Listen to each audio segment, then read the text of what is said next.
All right, let's get straight to it because sometimes the only way to really cut through the static is to start with a gut punch. So here's one for you. We walked into Crestview Prep on a Monday morning. Uniforms crisp, back straight, with just enough confidence to survive a Shark Tank, except nobody warned us the Sharks here wore polo shirts and trust funds, and the real curriculum was humiliation. You ever been somewhere and felt the air change just because you showed up? Yeah, that was us.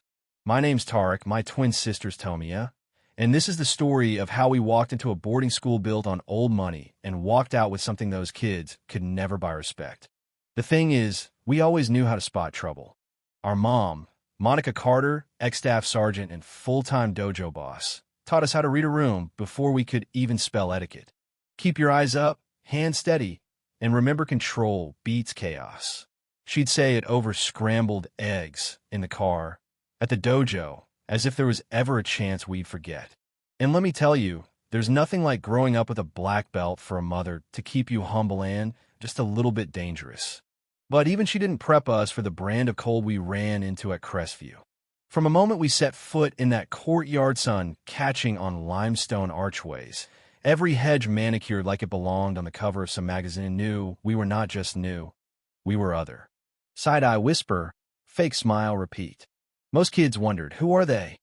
Crestview's finest asked, why are they here? By lunch, we'd already gotten a message loud and clear. The teachers barely glanced our way. Lockers accidentally slammed shut right as we passed. By Friday, I pulled my backpack from my locker and got hit with the stench of spoiled milk someone had poured it through the vents. Tomia's Latin homework was replaced with a banana peel and a note. Hope this translates. Classic. We ate spaghetti that night with Mom in her little on-campus apartment securities perk, and we told her everything. She just listened, chewing slow, then put her fork down and fixed us with that look. Pain wants panic. Give it patience. You choose when the gong sounds. I didn't sleep much that night, but something in her words stuck. 2 weeks later, we found our lockers dripping in red spray, paint cartoon lips, noses, go home, in jagged letters, savages scrawled beneath. Phones out everywhere, faces smirking behind screens. Grant Madison Wand, rich, football captain's best friend, stood front and center, flanked by Cade and Reese, Crestview's power trio. Little color for your day, Grant said, fake sweet. Thought you'd feel more represented. Tomia was shaking, but she just grabbed paper towels and started cleaning, like Mom taught us control beats chaos, right? I wiped beside her in silence, while Grant leaned in, all mock concern. Say thank you, ass. Graffiti. It's custom art. My insides were a storm, but I kept it cold. Spray paint stains, but so do consequences. He just laughed like nothing could ever touch him. That night, I broke a practice board clean in half. No more, I told Tomia. Her eyes lit up like embers. The gong had sounded. Homecoming Friday, the pep rally everyone packed into the gym, the smell of popcorn and cheap cologne in the air. But the real event was the after-party under the bleachers, Grant's specialty.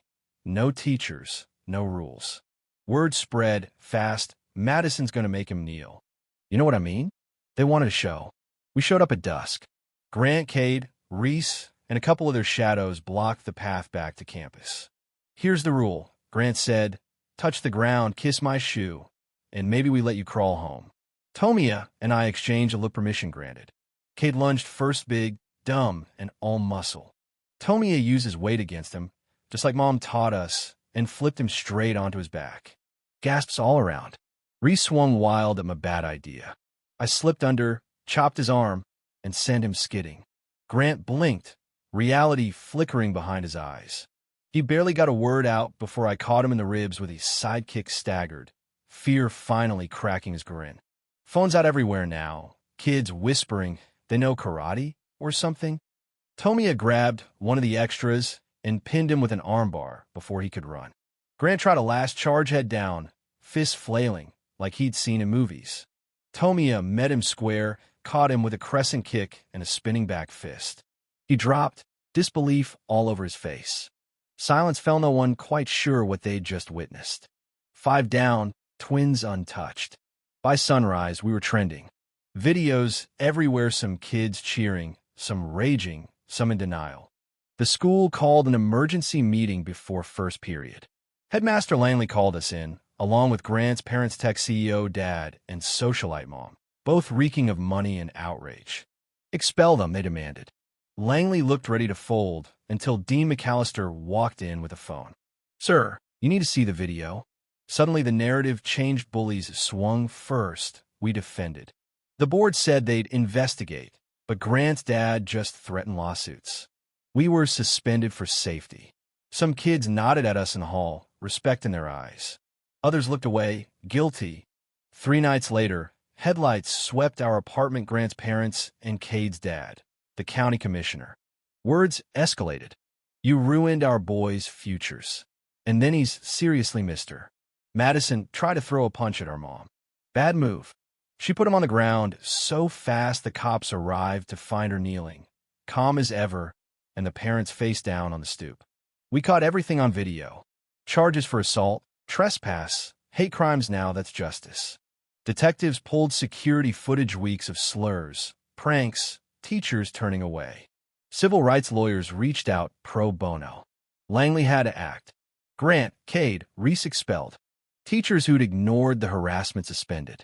The school announced equity training, sure, mostly PR, but better than nothing. Our suspension was lifted, and they apologized.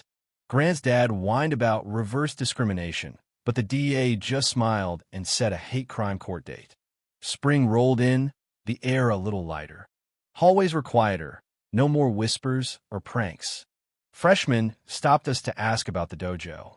With Coach Harlow's blessing, we started Crestview's first self-defense club. 20 students the first day, some just curious, some looking to make up for old mistakes. Cade's little brother even showed up, nervous but determined. The last Friday of term, sunlight streamed through those tall windows as we led breathing drills, control over chaos. Inhale courage, exhale fear. Grant passed us in the hallway, eyes on the floor, no swagger left. Tomia watched him go. No triumph, just clarity, she whispered. Because some lessons bruise, some break, but the best ones rebuild. June came, graduation, robes, the smell of magnolia on the breeze.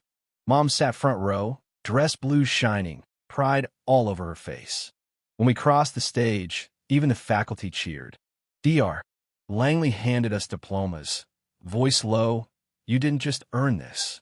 You helped us get our school back. We found Mom by the fountain afterward.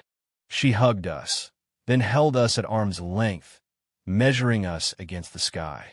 You called the storm, she said, and you guided it. Tomia grinned. You trained us for hurricanes, I said, and for rebuilding after. Crestview still has its manicured lawns, but there's a new plaque outside the gym. Carter Dojo, courage through discipline. Twice a week, alumni come back to train. Mom guest teaches once a month. Grant's family moved out of state. Rumor is he's quieter now. Me? I'm at Howard. Tomia's pre-med at Spelman.